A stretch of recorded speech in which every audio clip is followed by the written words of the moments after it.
शरअ तकाज़ा कब और कैसे पूरा करना चाहिए? शरअ तकाज़े का सहीह इस्लामी तरीका क्या है? शरअ तकाज़ा पूरा करने के 22 अहम शरअ उसूल जो हर मियाँ बीवी को शरअ तकाज़ा पूरा करने के दौरान अपनाने चाहिए। बिस्मिल्लाहिर्रहमानिर्रहीम। अस्सलाम अलैकुम वरहमतुल्लाह व बरकाता। मोहतरम नाज़रीन, शरई तकाज़ा पूरा करना मर्द और औरत दोनों की फितरती और जिस्मानी ज़रूरत है।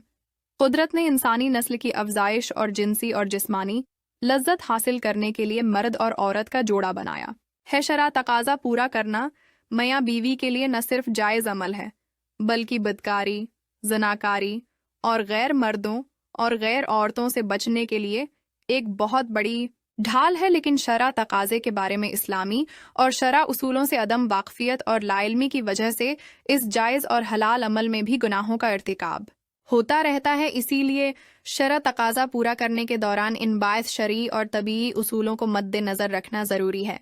नंबर 1, शरअ तकाज़ा पूरा करने से पहले बेट वगैरह जहाँ पर भी शरअ तकाज़ा पूरा कर रहे हों, वहाँ पर बस्तर पर कोई मोटी चादर या कपड़ा डाल दें ताकि शरअ तकाज़ा पूरा करने के दौरान बिस्तर पर कोई नजासत वगैरह न गरज के। नंबर 2, शरअ तकाज़ा पूरा करने से पहले ही मियाँ बीवी दोनों को मालूम होना चाहिए कि आज हम शरअ तकाज़ा पूरा करेंगे, ताकि दोनों राज़ी भी हो और ख़ुद को इस अमल के लिए तैयार भी रखें। नंबर 3, शरअ तकाज़ा पूरा करने से पहले मियाँ बीवी दोनों गसल कर ले ताकि जिस्म की आने वाली बदबू पसीने से आने वाली बदबू दूर हो जाए, ताकि शरअ तकाज़ा पूरा करने का लुत्फ़ जिस्म की बदबू की वजह से ख़राब ना हो सके। नंबर 4, शरअ तकाज़ी से पहले मियाँ बीवी दोनों अपने अच्छे से दांत साफ कर लें, क्योंकि शरअ तकाज़ी पूरा करने के दौरान मुंह की बदबू नागवार गुजरती है। नंबर 5, शरअ तकाज़ा पूरा करने से पहले अपने पास 2 साफ कपड़े या टिशू वगैरह रख लें, ताकि शरअ तकाज़ा पूरा करने से फारिग होने के बाद अपनी अपनी शर्मगाहों को साफ कर रखें। नंबर 6, शरअ तकाज़ा ऐसी जगह पर अदा करें या ऐसे कमरे में करें जहां से आवाज़ बाहर न जाए। अक्सर शरअ तकाज़ा पूरा करने के दौरान मियाँ बीवी जब लज़्ज़त हासिल करते हैं तो वो लज़्ज़त वाली आवाज़ें निकालते हैं, या अगर मर्द और औरत शरअ तकाज़े के दौरान कोई बात करते हैं तो किसी तीसरे के कानों तक न पहुँचें। नंबर 7, शरअ तकाज़ा पर्दे वाले और महफूज मकाम पर करना चाहिए, जहाँ कोई देखने वाला न हो और न किसी के अचानक आ जाने का अमकान हो। नंबर 8, शरअ तकाज़ा पूरा करने से पहले दुआ पढ़ना मसनून है। शरीयत काजी की दुआ पढ़कर या बिस्मिल्लाह पढ़कर शरीयत काजी से पैदा होने वाली औलाद शैतान के शर से महफूज रहती है। नंबर 9, शरीयत काजी का खास वक्त मुकर्रर नहीं, आप जब चाहें शरीयत काजी पूरा कर लें, इसमें कोई ममनियत नहीं। नंबर 10, शरीयत काजी पूरा करने के लिए बीवी से बोसो किनार करना, एक दूसरे के जिस्म को चूमना और शर्मगाह को देखना भी हलाल और जायज़ है, लेकिन हदीस बात में आता है कि शर्मगाहों को देखने से बेहतर है कि न देखा जाए।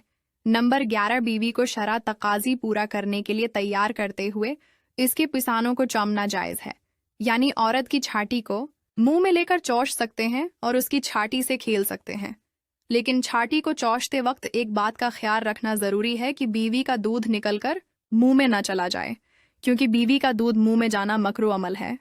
हाँ, अलबत्ता इससे मियाँ बीवी का निकाह में कोई फ़र्क नहीं पड़ेगा। नंबर 12, मोहतरम नाज़रीन, मियाँ बीवी का शरअ तकाज़ा पूरा करने के लिए मुकम्मल लिबास इदारना जायज़ है और दोनों एक दूसरे के जिस्म को मुकम्मल देख भी सकते हैं, लेकिन कोशिश करने चाहिए कि मकमल नंगे होकर शरअ तकाज़ा पूरा न करे तो ज़्यादा बेहतर है। मकमल बेलिबास और कपड़े उतारने से जिस्म की कशिश कम हो जाती है और मियाँ बीवी दोनों एक दूसरे के जिस्म से जल्दी बीजार हो जाते हैं। नंबर 13, बीवी की सेहत का मसला हो या उसके अलावा कोई और शरअ अर्ज़ हो, अगर वो शरअ तकाज़ा पूरा नहीं करना चाहती तो उसको शरअ तकाज़ा पूरा करने के लिए मजबूर मत करें। नंबर 14, शरअ तकाज़ा बीवी की अगली शर्मगाह में ही पूरा करें। नंबर 15, शरीयत इकाज़ा पूरा करने के लिए किसी खास पोजीशन में शरीयत इकाज़ा पूरा करना ज़रूरी नहीं है। आप जिस तरह चाहें, जैसे चाहें, जो पोजीशन मुनासिब लगे इसी पोजीशन में रह कर शरीयत इकाज़े को पूरा कर सकती हैं। यानी अगर शरअ तकाज़ा पूरा करने के दौरान मर्द ऊपर हो और औरत नीचे या उसके बराकस कोई भी पोजीशन हो, तमाम जायज़ हैं। शर्त यह है कि मर्द अपना इज़ू औरत की अगली शर्मगाह में ही दाखिल करे। नंबर 16, शोहर के लिए अपनी बीवी की शर्मगाह को छोड़ना इस्लाम की पकीज़ा तालिबात के खिलाफ और बेहयाई का अमल है। मोहतरम नाजरीन, इसी तरह बीवी के लिए भी मर्द का उज़ू मुंह में लेना बेहयाई का अमल है और ये काम शहर और बीवी दोनों के लिए टप्पी तौर पर भी बीमारियों का सबब बन सकता है। इस अमल से बचने की कोशिश करनी चाहिए। नंबर 17, बीवी की पछली शर्मगाह यानी पीछे के रास्ते। पखाने वाली जगह पर शरा तकाजी पूरा करना हराम है। अल्लाह पाक ने ऐसे शख्स पर लानत डाली है जो औरत की शर्मगाह और पछली शर्मगाह में जाता है।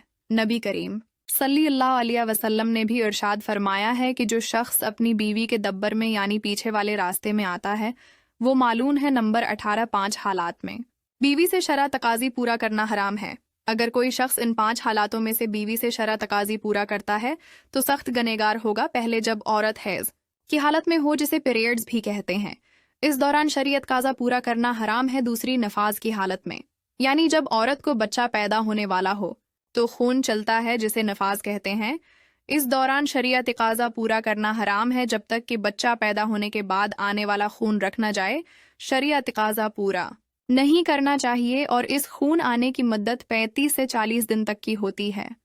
लेकिन अगर औरत इससे पहले ही पात हो जाए तो पहले ही शरीयत इकाज़ा पूरा करना जायज़ है। तीसरी, रोज़े की हालत में शरीयत इकाज़ा पूरा करना हराम है। रमज़ान की रातों में शरीयत इकाज़ा पूरा करना जायज़ है, लेकिन दिन के वक्त रोज़े की हालत में शरीयत इकाज़ा पूरा करना सख्त गुनाह है। चौथी, इतिकाफ़ की हालत में शरा तकाज़ा पूरा करना हराम है। चाहे आप मस्जिद में बैठे हों या घर के अंदर, अगर इतिकाफ़ की नीयत से हैं तो जब तक पूरा ना हो जाए शरा तकाज़ा पूरा ना किया जाए। 5 माह एहराम की हालत में भी शरा तकाज़ा पूरा करना हराम है। चाहे वो एहराम उम्रे का हो या हज का हो, शरा तकाज़ा पूरा करना हराम है। नंबर 19, शरा तकाज़ा पूरा करने के दौरान मर्द और औरत दोनों का फारिग होना भी ज़रूरी है। अक्सर देखा गया है कि मर्द फारिग होकर फौरन से औरत से अलीदा हो जाता है। औरत के फारिग होने तक मर्द को चाहिए कि वो अपनी बीवी से अलीदगी अख्तियार न करे। अगर मर्द ऐसा करेगा तो मियाँ बीवी में दौरियां पैदा होना शुरू हो जाएंगी और किसरत से औरत को फारिग किए बना छोड़ने से मियाँ बीवी के दरमियान नफरत पैदा हो जाती है। मोहतरम नाजरीन, इसीलिए मर्द को चाहिए कि फारिग होने के बाद एकदम से औरत से इलादा न हो, बल्कि इसके फारिग होने का इंतज़ार करे। नंबर 20, मर्द की शर्मगाह का औरत की शर्मगाह में दाखिल होने से ही मर्द और औरत दोनों पर गसल वाजिब हो जाता है। चाहे मनी का इंजाल हो या ना हो, गसल करना वाजिब हो गया। नंबर 21, मियाँ बीवी की शरा तकाज़ा पूरा करने की बातें अपने दोस्तों, अपनी सहेलियों या किसी और रिश्तेदार से शेयर करना बेहयाई की अलामत है। अहादीस मुबरका सुनिए। नबी करीम सल्लल्लाहु अलैहि वसल्लम ने शरीयत इकाज़ा पूरा करने की बातें दूसरों से शेयर करने से सख्ती से मना किया है। हाँ, अलबत्ता किसी बात का इल्म नहीं या किसी बात की समझ नहीं आती तो वो बातें किसी डॉक्टर या हकीम या मुताल्लिक़ शख्स से नूलज लेना या पूछ लेना, ये या जवाब देना जायज़ है। नंबर 22, शरीयत इकाज़ा पूरा करने के फ़ौरन बाद गसल जनाबत कर लेना बेहतर है, लेकिन अगर वक्ती सिर्फ इसंजा कर लिया जाए तो भी कोई हरज नहीं। ताहिम इसके बाद आने वाली नमाज का वक्त ख़त्म होने से पहले पहले गसल करना ज़रूरी है ताकि नमाज क़ज़ा ना हो। मियाँ बीवी का उकठे गसल करना जायज़ है। नाजरीन, ये थे शरीयत अकाज़ा पूरा करने के 22 ख़ास उसूल जिनको अपनाने से आपकी इज़माइश ज़िंदगी खुशगवार रहेगी और शरा तकाज़ा पूरा करने के दौरान आपको किसी किस्म की मसाइल का सामना नहीं करना पड़ेगा। इन उसूलों को अपनाकर आप शरा तौर पर भी शरा तकाज़ा पूरा करने को सिर अंजाम दे पाएंगे और तभी तौर पर भी आपके लिए फ़ायदेमंद है। अल्लाह ताली से दुआ है कि अल्लाह ताली मेरा सुनाना और आपका सुनना अपनी अवारिका इलाही में कबूल और मंजूर फरमाए। उम्मीद है आपको वीडियो पसंद आई हो। अगर वीडियो पसंद आई हो तो लाइक करें और चैनल को सब्सक्राइब करें। जज़ाकल्लाह।